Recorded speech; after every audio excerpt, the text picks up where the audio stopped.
Are you able to hear me? Can you hear me? One, two, I one. can hear you now. All right, Ben, can you hear me?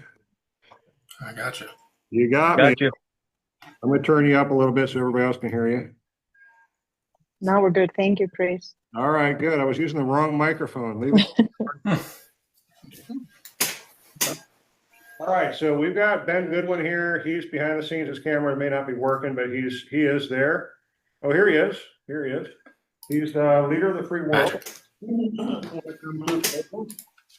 And he actually is on the board with Fannie Mae, and he actually helps with collateral and actually gives input on decisions that are happening within appraisal world. Now, correct me if I'm wrong, so I'm just regurgitating what we talked about before. Yep. And he is a head underwriter, collateral underwriter at Churchill Mortgage, and so he gets to see all the good stuff across the nation.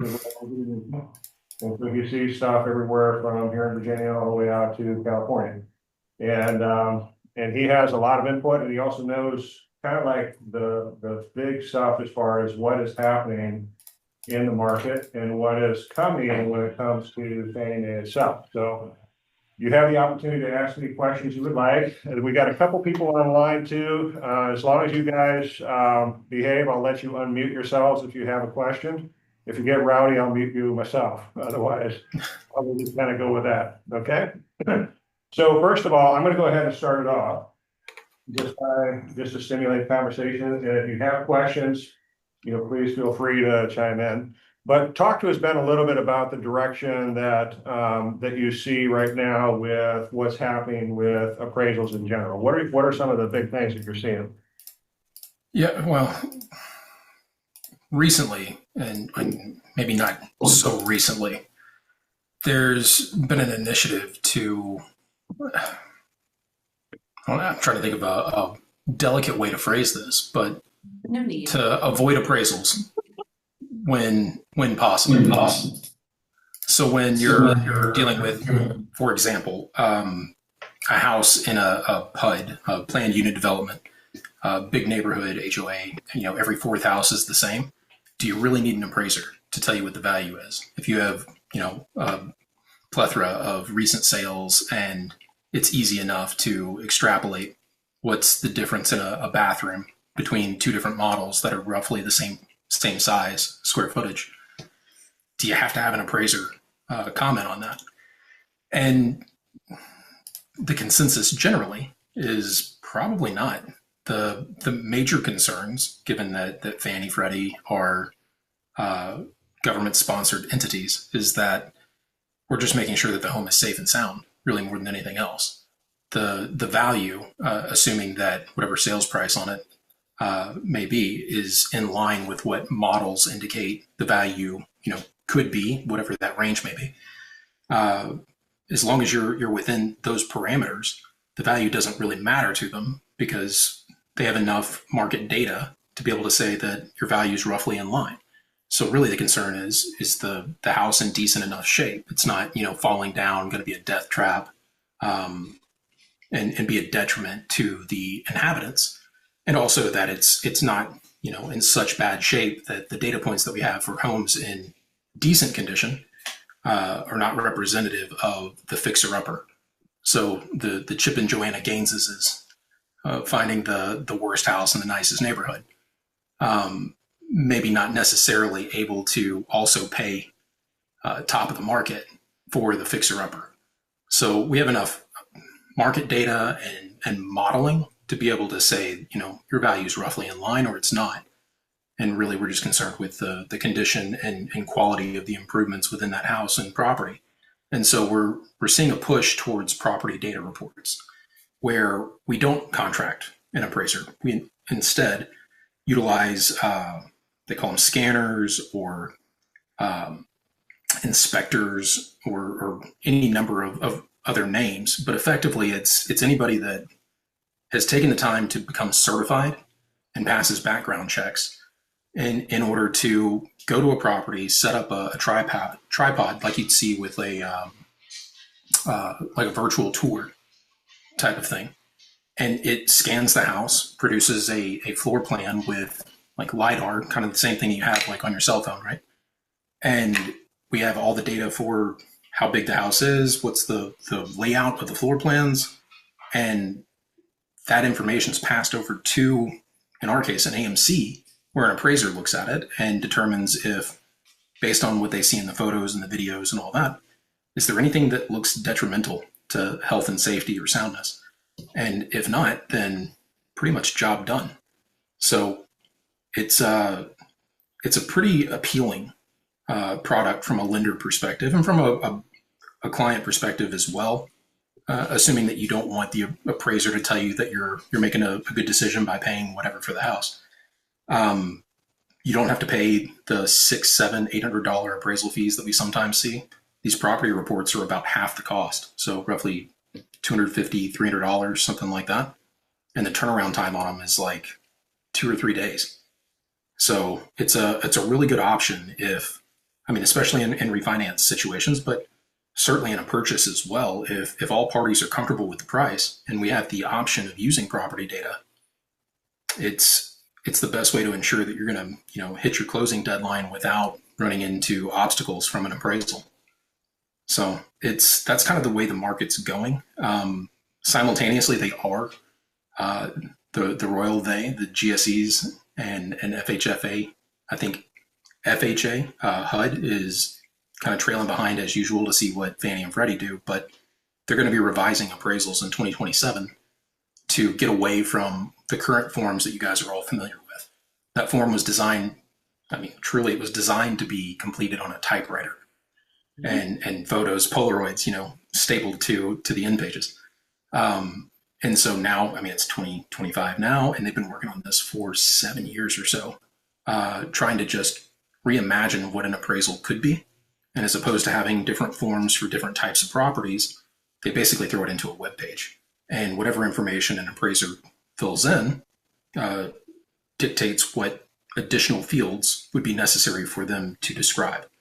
So like on a condo, you're going to have project information, how many units are in the project, how many are owned by principal occupants versus second or investors, things like that.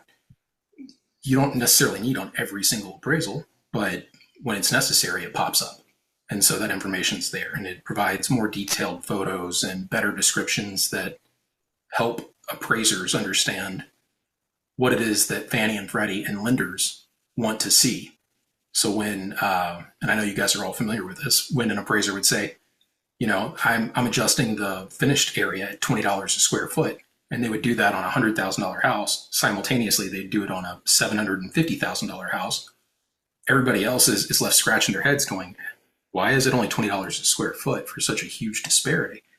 And so they're reimagining all this stuff to help appraisers understand the intent for appraisals to be supported with math and science, basically. We want to see that the appraisers extracting data from the market and showing us what do buyers for this type of property or alternative buyers in that neighborhood, how do they react to various dissimilarities and similarities between the properties there? And how does that impact the value? And all that information obviously is intended to help drive their models, which also help to give them the availability and ability of offering property data. So that's kind of what's coming down the line. And it's all part of this brave new AI world, I guess, that's allowing them to finally get over these hurdles that they've been wrestling with for a decade. So if I hear you right, then what you're seeing is that we're going to start seeing more and more property inspection waivers, in other words, appraisal waivers, as we're going along, because it's not needed. They're just enough. Kind of like the Zillow's estimate, they've got enough to triangulate. Yeah, more or less. So, and this is where I would say here's your caveat. So, I wouldn't call it a waiver in the traditional sense where you just don't need anything.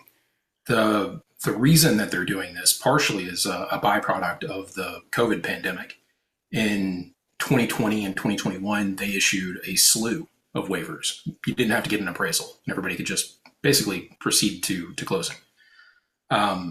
doing that was fine. I don't think they actually had significant fallout necessarily from defective loans or defaults or anything like that. But what did happen is their models didn't get that new information. They didn't get new lifeblood, basically. And so the models quickly started degrading, relying on legacy information that didn't help it to extrapolate what the range of values and adjustments likely should be for a given property. And so doing that shot them in the foot. And so you'll never see, I don't think, a situation in which we go back to just an overwhelming volume of appraisal waivers, but they're going to offer this property data in lieu of that, because the property data does feed their models and helps them to increase the resolution and accuracy of those things. Okay, And so you're going to see more of those. so by property data reports, so that's a lower cost version of an appraisal where they're really just actualized because any adjustment to property. Is that right? Exactly. So yeah, you get all the information about a property. It just doesn't come with value or comps. So that's very interesting. So how is that? I mean, we saw in during the pandemic times, we saw values escalate like pretty rapidly. How is model going to assist with something like that? So it's recognizing, well, and I guess let me explain how you get this in the first place. Same thing with an appraisal waiver as with property data. It's based on the property itself and the risk profile of that loan, including the borrowers. So their credit scores, the borrower's credit scores have to be decent. The value that we're using for our loan has to align with what model indications would say the parameters are for the given address and geo market data. And generally you have to have had an appraisal completed in the 5 years preceding. I mean, that's today's rule of thumb. In 2027, I don't really know if they're going to necessitate that you have an appraisal done. It'll probably be like property data. But when you close a loan, or even if you're submitting your findings to see if you're eligible for a waiver or property data or what kind of an appraisal you have to have, Fannie Mae and Freddie Mac are collecting that data. And so they're using that. They get to see when we close our loans or who closes the loans, and then they know what the purchase price was. And so they're kind of backdooring their way back into, here's all the information about a property. We'll find out what it sold for when it closes. We'll know the terms of that sale at that point. And then they can go back to their model and update it and say, well, here's all the parameters of the home. Here's how big it was, beds, baths, location. It was, across the street from a junkyard or not. And here's its sales price. And then they feed that to the model in order to be able to update for the next property that comes along that may be in a similar situation and provide some boundaries for what they think the value is likely to be. So that's really interesting. So what you're saying with that is that if it appraises, let's say for 600, but it closes at 750 and the buyer had to make a gap difference between it, once it closes, Fannie Mae, Freddie Mac are grabbing the sales information, re-inputting it back into their model, and then that is actually updating the model so that going forward, it could adjust other homes in the neighborhood. Yeah, and it's more complex than that. Fannie and Freddie have access to every MLS system in the country. So whatever you guys are punching into the MLS for your sales price and your descriptions, they're seeing that too. And I wouldn't doubt for a second that they're using some sort of AI bot to screen scrape the MLS and extract all that information real time to see what the various homes and descriptions are that may play a part in a valuation. That's interesting. How long have they been doing something like this?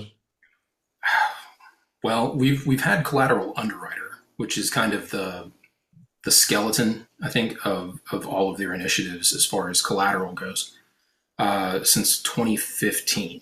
At that point, what they did is actually, it was pretty impressive.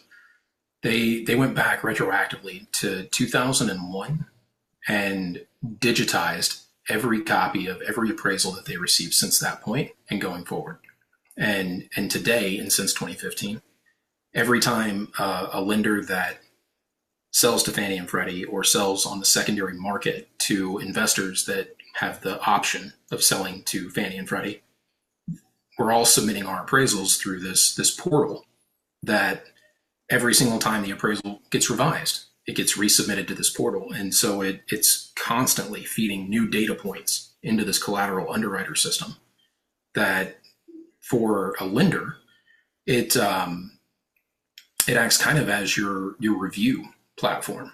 We get to see what the appraiser has done, all your comps, all of their adjustments, plus whatever Fannie's model would indicate other appraisers are doing based on, their collection of the data, and what their model indicates, would be acceptable or maybe left field from what's commonplace.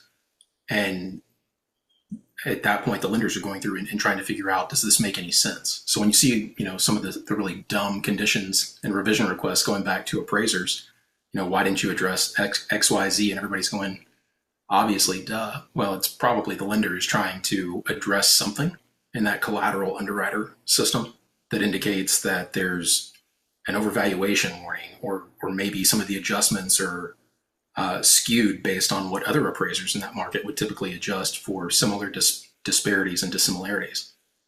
So But can we drill down on that just for a second? Because I don't think anybody here understands what you're talking about when you're talking about collateral underwriter. magic, yeah. Okay, all right. So collateral underwriter is an automated underwriting system that Freddie Mac and Fannie Mae have put together that is specific to appraisals.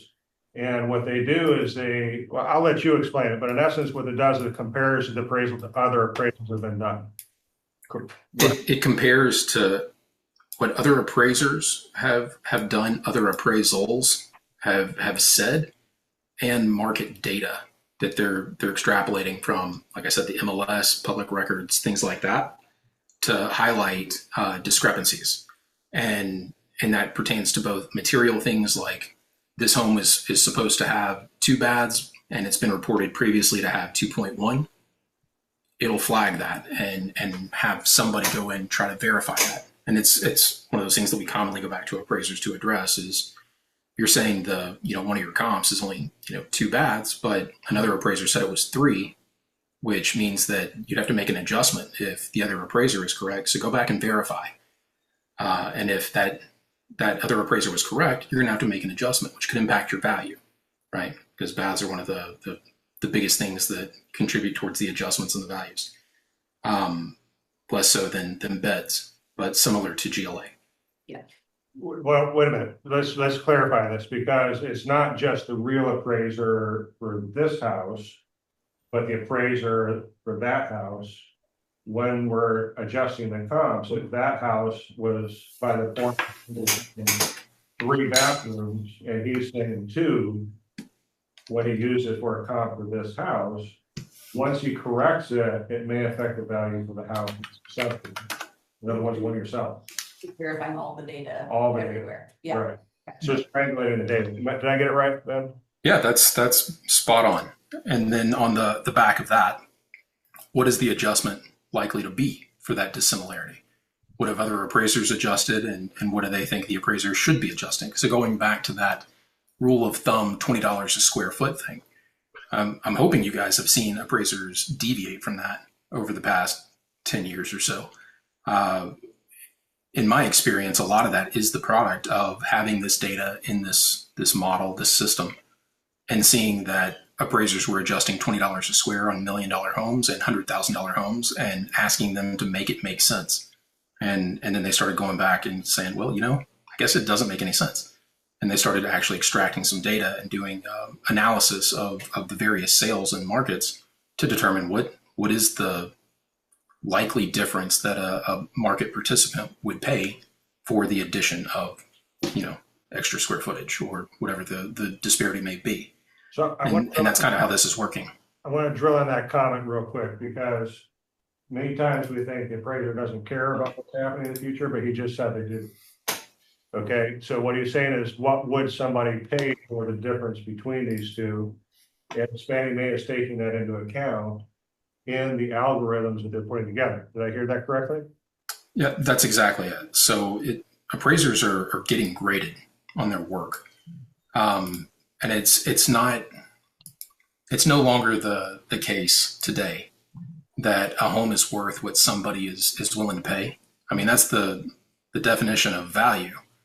But for lending purposes and what all the guidelines basically say is that the definition of value is what a knowledgeable buyer would be willing to pay. And the knowledgeable aspect of this plays a part. So it's one thing to say that, yeah, there's nothing else, and so you have to pay whatever the seller's asking.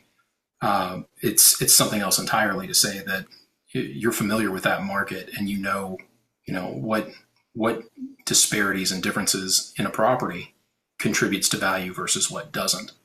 And so, necessarily if you have like a Trex deck on the back of a house versus a wood deck, you may not see a difference in value for those things. I mean, it's not something that in the MLS it's easy to find and extrapolate. And so just because you've opted for the most premium decking material doesn't mean that that's going to be reflected on your value or that a buyer is going to pay you more for it necessarily.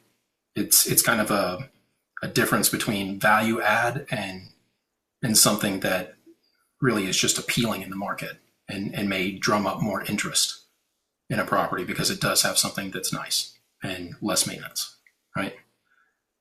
So we got a question here. Okay. So what I hear you saying is that in order for the systems to pick up all this data, from MLS, that we probably should be a little bit more detailed in what we write in the comment, in the section, so that as they are scanning the MLS, they pick up the Trex decks, they pick up the Sub-Zero, they pick up, there's a brand new that, just to be a little bit more specific so that those values.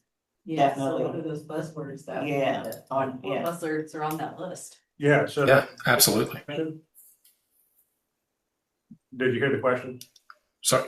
So yeah, no, that absolutely, that is the case. The more detail you can provide in your listing descriptions, and the other thing that drives me out of my mind is just a personal pet peeve, if I can take an aside, not updating the listings after closing, which I thought was required. Maybe it's not everywhere, but going back and updating the listings after close to reflect, especially let's say on new construction builds.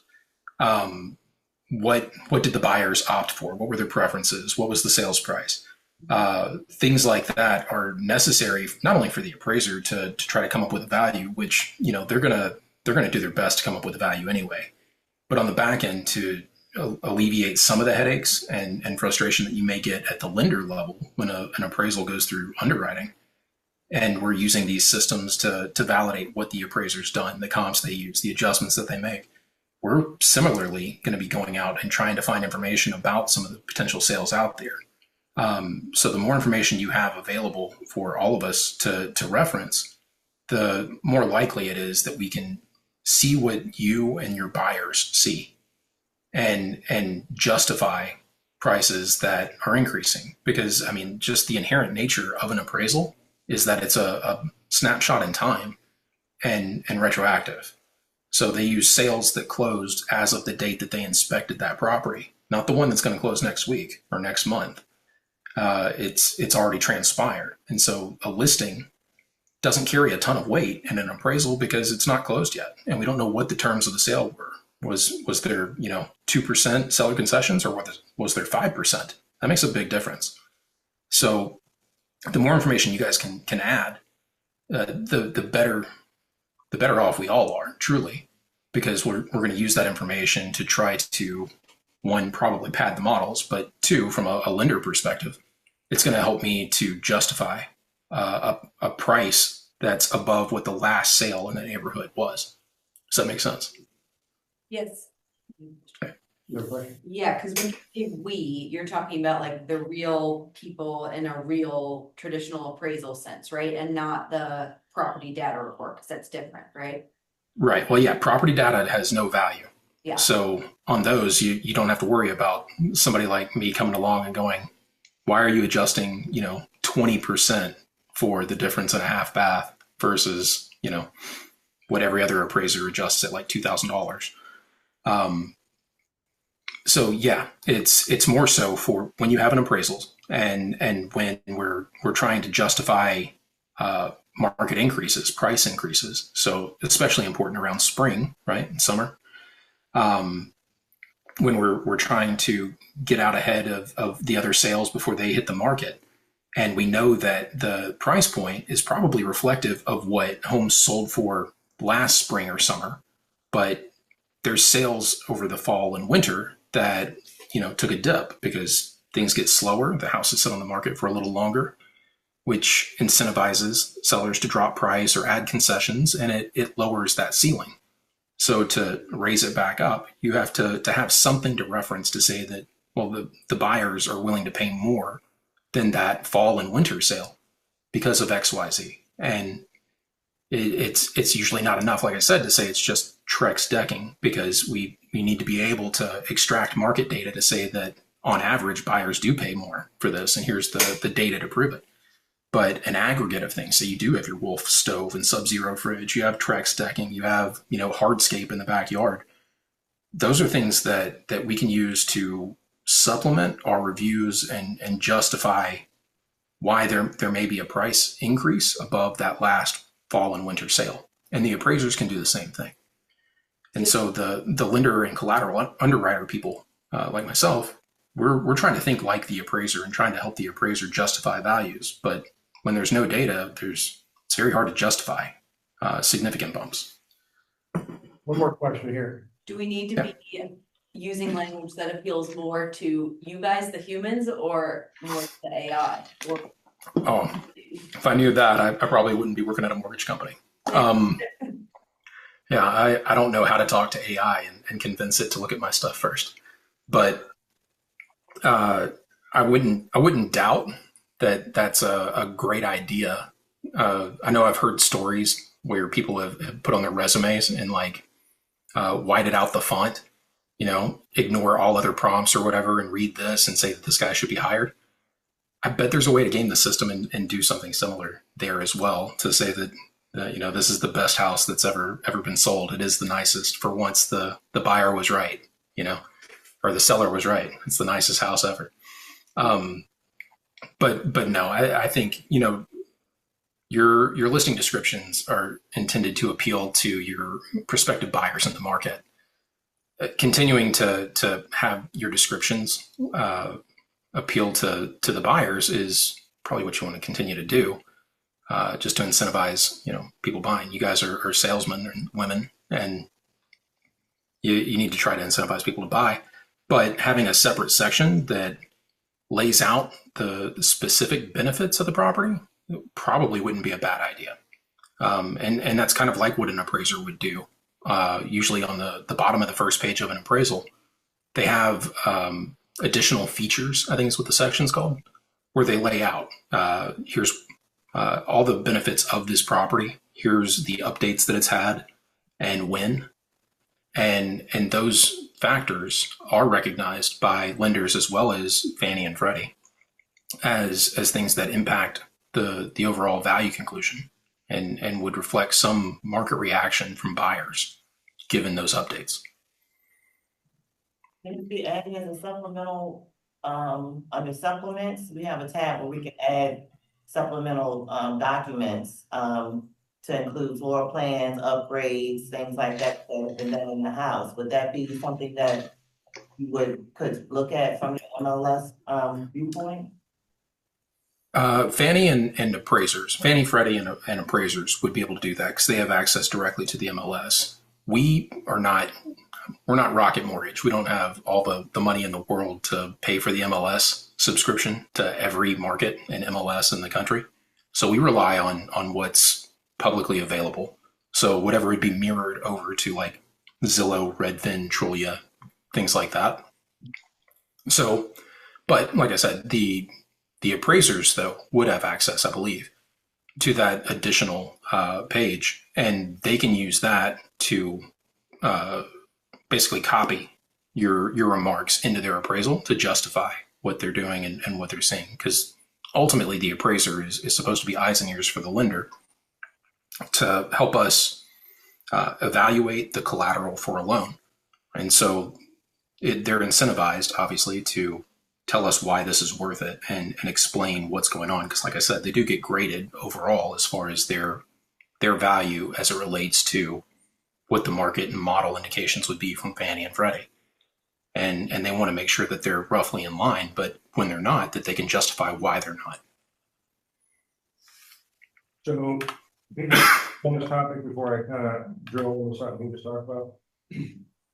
Okay, so when you say justify, let's bring it back to collateral underwriter, because I know none of you here have had to challenge an appraisal. But sometimes we have to challenge an appraiser. So when we submit this loan to collateral underwriter in order for, the review from Fannie and Freddie, what kind of happens behind the scenes that you get to see? And then what are some of the ways to, what kind of accountability does the appraiser have? And then how can we effectively challenge? Yeah. So when a lender, like I said, that is using collateral underwriter and Freddie's version of this, those systems, whenever we receive an appraisal from the appraiser or AMC in our case, we're submitting the report through this portal that provides the data to the various models. And for the lender initially and AMC, I guess, it spits out a score on a scale of 1 to 5, basically. And they have different intervals as far as their grading system goes between Fannie and Freddie, but that's irrelevant for this conversation. What you would need to know is that 5 is considered high risk, 1 is considered low risk, and anything at 2.5 and below absolves the lender from responsibility for the value, the comps, and the adjustments. So when we have, lenders are incentivized, and appraisers would be too, to try to hit that 2.5 risk score. It means you can, push your value a little bit, but it's not crossing the line into a high risk category that'll undergo more intense scrutiny. And so our process is that, we're effectively doing that. And then based on that risk score, we escalate and delegate the review responsibilities to different skill sets of reviewers, whether that be like an underwriter or somebody in my collateral department, or maybe neither. If it's a low risk score, we may have our QC team just complete the review and ask for any clerical stuff that may be necessary and clear it out. So that's kind of the happy path. It's when it goes to collateral and the underwriter thereafter that you're going to run into more issues, because we're going to ask the appraiser to explain some stuff that don't make sense. Excuse me. That doesn't make sense. And generally it's in relation to how are your adjustments applied? Why aren't you adjusting? Why are you saying this house is, a mansion and it looks like a 1960s rancher? Why is your quality rating so far off, or condition, or whatever? We're going to start asking the questions about the data and the descriptions in that appraisal to get the appraiser to show their work effectively. So now when you submit this in, and I've seen them, so I'm going to kind of describe them for you so you can kind of understand what it is that we're looking at. It actually spits out a document that we get to review, and it takes the comps that the appraiser used, and then it brings out additional comps. Remember, they have a repository since 2001. So they pull out the comps from 2001, the most recent appraisals, and they compare them side by side with the comps that the appraiser has used. And this side out has up to 10 different comps that it pushes out, saying, hey, did you use at least some of these comps? And if they didn't use some of those comps, they have to justify, kind of like what we're saying, they have to explain it. And if they got too aggressive on how they did their adjustments and it goes over that 2.5 rating, now it all of a sudden gets extremely hard for the appraiser, because he's got to go to deeper levels of adjustments. And there's a huge amount of accountability on the appraiser side. So he wants to play it conservative too, is what it's coming down to.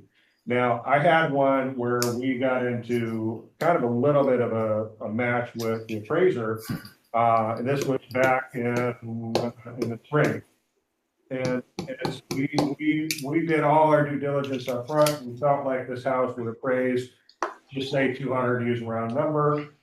The appraiser came in at 125.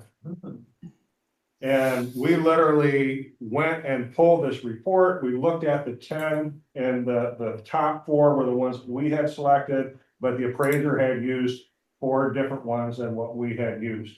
And so now we had to go into the justification of why. Why did you want to use these instead of these? And even though Fannie Mae and Freddie Mac supported these, he had to put his justification in there as to why he went with a much lower value of 1.5. And he literally dug in on this thing and was unwilling to change it. Now, and after we went through the whole thing, I could see why. I could understand why. That he didn't use the 4 that Fannie Mae Freddie Mac had, even though square footage and other features and things like that matched this house. It wasn't a good comp. They weren't good comps. And if I remember right, it was because there was a recent sale, literally 3 doors down, of one that was fully remodeled at 125. Now, MLS hadn't done a great job at determining whether that was a family sale, a distress sale, or anything else. So from his perspective, it was a comp that had to be used, used in the analysis. And quite frankly, we had to figure out a difference between the seller and the buyer in order to make this happen. Now, we could have gone to another lender and tried to get, in the olden days, remember that? We go to a different lender, get a different appraisal. Guess what? That doesn't work anymore. Doesn't work anymore because of the exact reason of what it is that he shared. So how can, when challenging the appraiser, he's got, in this case, he had like a 1.5 or 2 rating on this score, if I remember right. Mm-hmm. What would be the best way to try to challenge something like this? Yeah, so probably to take one step back from that is to acknowledge the fact that an appraisal isn't something that's turned around quickly. And it does, even though, I mean, some appraisers can just, knock these things out.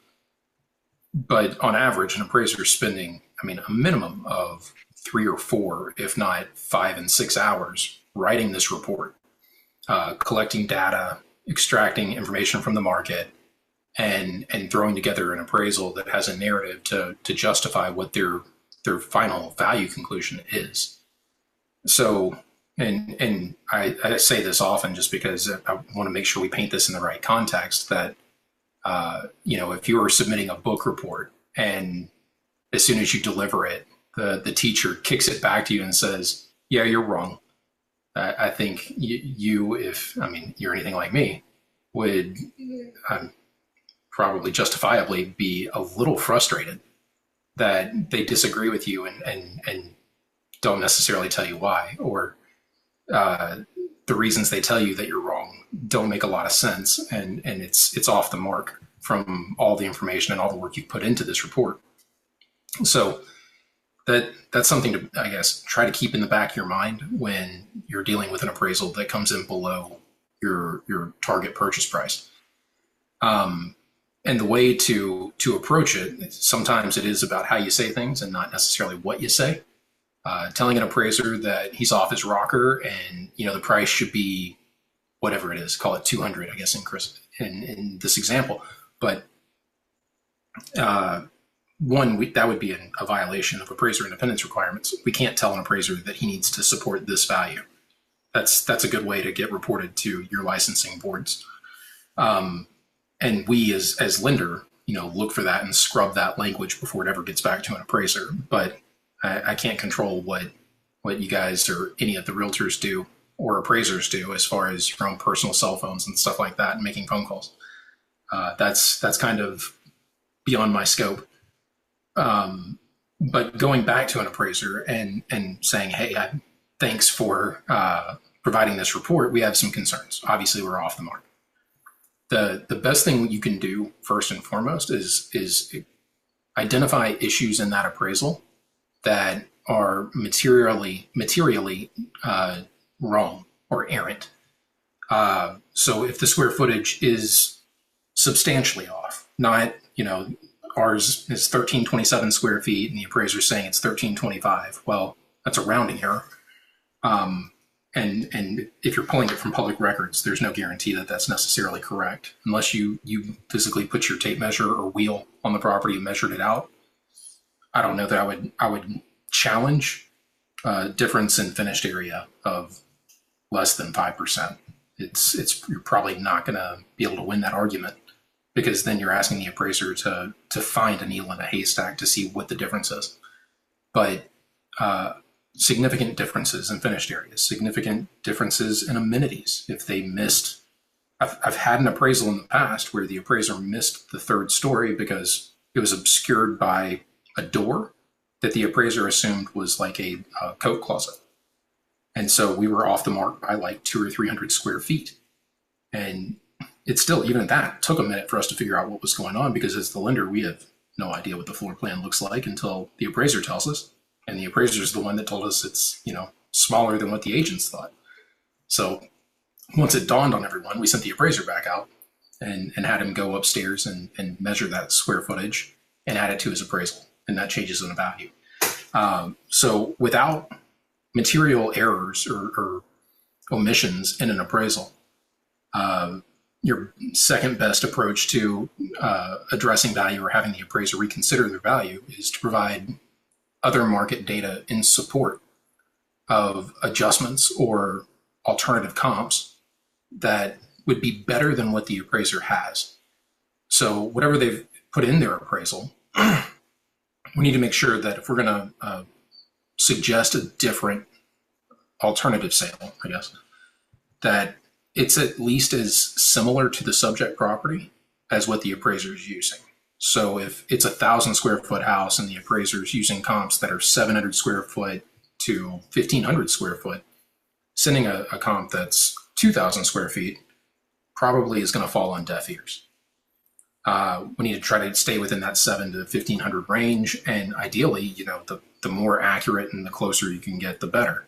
As you guys know, and I think probably coined the terms, location, location, location. So the neighbor's house usually carries more weight than the one that's on the other side of town. So making sure that we're submitting comps that are as similar to the subject and would compete as closely as possible for alternative buyers. Basically, the mentality is, if your buyer can't buy this house, what would they accept as an alternative? And that's going to include, same monies, same utility, things like that. Utility, not power, electric, but the functional layout of the property, the beds, baths, the land, things like that. So in my experience, challenging an appraiser, and I think we're no different than the rest of the industry, it's usually about 10% of the time that an appraiser is willing to change their value. Sometimes more, sometimes less, but on average. And the best way to go about it is to highlight errors in the appraisal that can be measured or supported. We have to be able to say that, the tree in the front yard, may be awesome for our buyers, but there's nothing that says that's worth more money. It needs to be something that we can actually document and send to the appraiser in support of an error. And then on the heels of that, send alternative comps that would be better than what the appraisers used, that would indicate a different value conclusion than what the appraiser has indicated. And then the last and maybe worst way to go about it, but Hail Mary attempt maybe is a better way to describe it, is challenging adjustments. To do that, though, successfully, you have to be able to provide data to support your analysis. So if the appraiser is adjusting, I'm going to use baths just over and over because it's the one that always gets an adjustment. If an appraiser is adjusting for a bath at $4,000 per bath, and you have data that would say that it really should be like a $5,000 or shoot, in some cases, a $15,000 adjustment for the difference in each bath, then we'll need to send that data to the appraiser. But we have to be able to ensure that what we're sending to the appraiser is truly in support of that argument, and not that the bath adjustments are off because we're looking at houses that are beachfront condos and the appraiser is appraising a ranch style home in the woods somewhere. So it has to be like for like and in support of true market data. So that one's really difficult. That's a high bar to try to get over. So what are the penalties to an appraiser if he gets it wrong?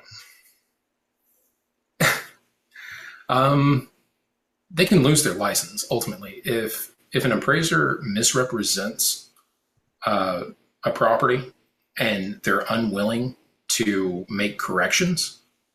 Then I mean it's akin to fraud, effectively, because this is a legal document for our purposes used to determine and assess the collateral for a loan. And most appraisers wouldn't necessarily refuse to revise their documentation if presented with overwhelming evidence that their information was wrong. And you'll see in every appraisal, there's always a disclaimer. The appraiser reserves the right to change their mind, basically. But certainly there are fines, and I mean I think there's even like time in jail and prison, stuff like that for flagrant offenses. I don't know that is common necessarily, but it was probably, those things are probably on the heels of a trend of repeat offenses would be my assumption there. But more generally, getting reported to the licensing board and having to do continuing education are things that happen frequently. Usually those are in conjunction with like a post-closing review. So a lender closes the loan and then 12 months later, one of the GSEs reviews it, determines that the appraiser's adjustments weren't based in reality, or they completely skipped over comps that should have been used in an appraisal in an effort to use something different. And the appraiser has no justification as to why. They may end up reporting that appraiser to the state licensing boards, and the licensing boards locally will require the appraiser do some sort of additional training and education, and after repeat offenses, eventually loses their license. So that's a pretty big thing for appraisers. They obviously want to get it right, and they can also get blacklisted from Fannie Mae and Fannie Mac if Certainly. they have repeated situations, which is in essence, you don't lose your license, but you can't work for anybody. So Right. it's kind of a tough thing with that. Now, as far as with the, does anybody have any questions before we move on? One quick question, does the appraiser, they literally measure out every room and that's how they get the square footage? It's today's day and age. I don't know why they're not using their iPhone or Android, but generally they measure from the outside. Okay. So whenever you've seen an appraiser show up for 10 minutes and, just kind of walk through the property and then bounce out, it's because they've probably been at the property for 10 to 15 minutes prior to that, taking measurements around the perimeter of the exterior of the home, and using, laser measurement devices, things like that, to make sure that the lot sizes are roughly accurate and things of that nature. But then they go through and they should be taking, rough measurements of the interior and building a sketch. So not a floor plan, but kind of figuring out where the rooms are, how many are there, and roughly how big they are to lay out on a generic outline footprint of the house where everything is. And we're not really doing like remote appraisals anymore, because we were doing that a lot during COVID, but we're really just doing in-person appraisals now.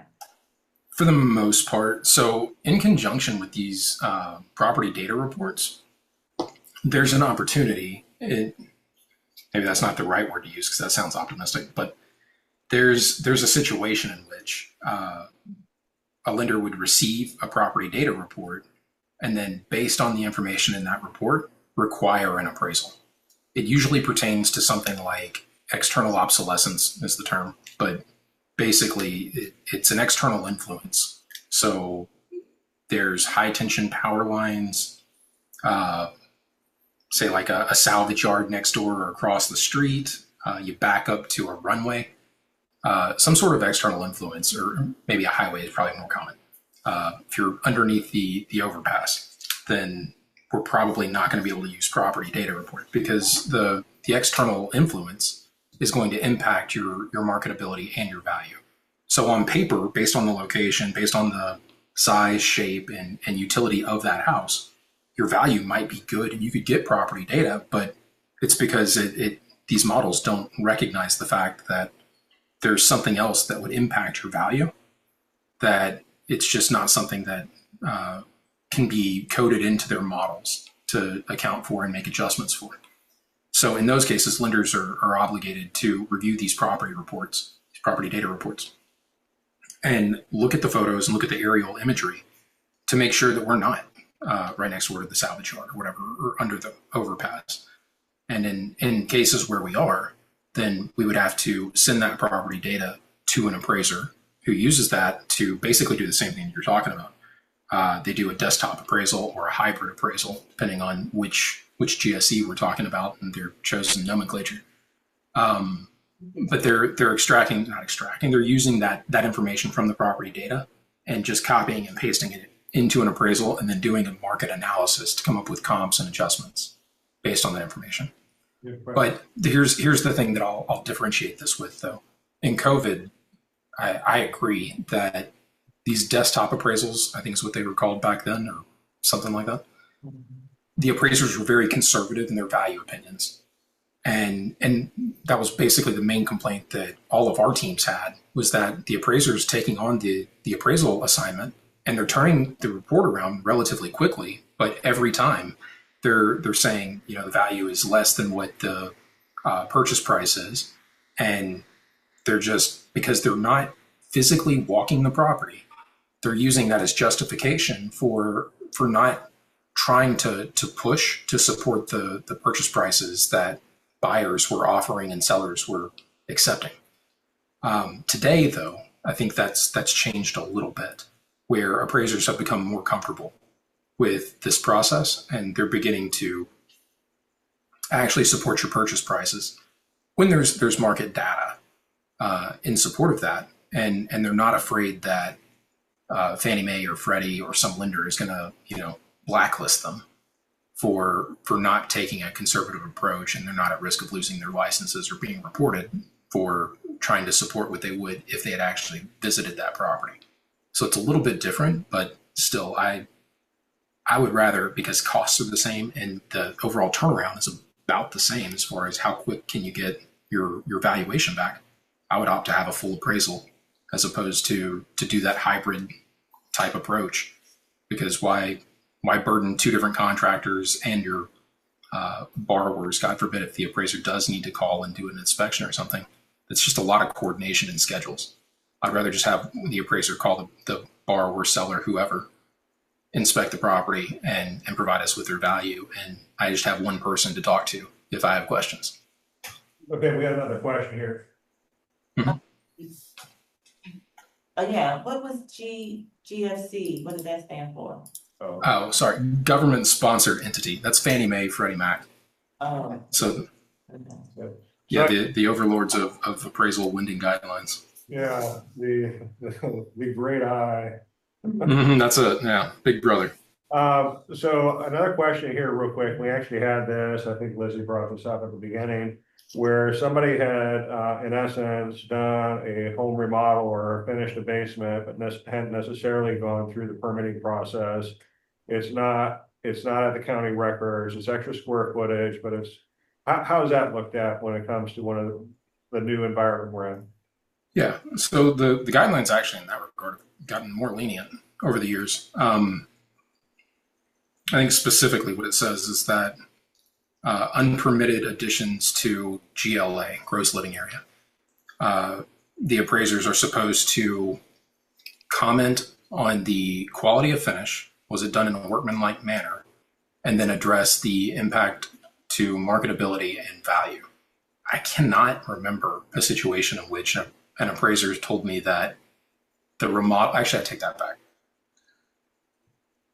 I have seen an appraiser say that the remodel actually hurt the value because it was, one of those DIY YouTube hero things.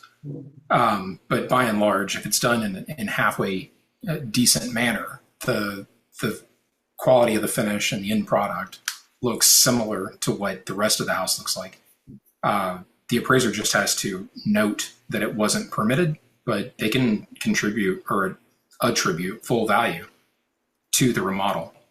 It's not necessary for lender purposes that you necessarily have to have the permitting. Now that may change in various markets depending on where you are, where in some places permits should they determine that you didn't follow their process, that you rip out everything that you've done. And from a lending perspective, like I said, that's not something that we would be concerned about, but I have heard of instances in the past where it's blown up in somebody's face and they ultimately had to undo all the work that they had done, unfortunately. They're not checking to see if you got a permit anyway. Yeah. Not generally. The way I would probably identify that is when I have an old appraisal on that property or something in that collateral underwriter system saying that the square footage should be 2,000 and now the appraiser's telling me it's 2,300 and I'm going, where did we come up with 300 feet?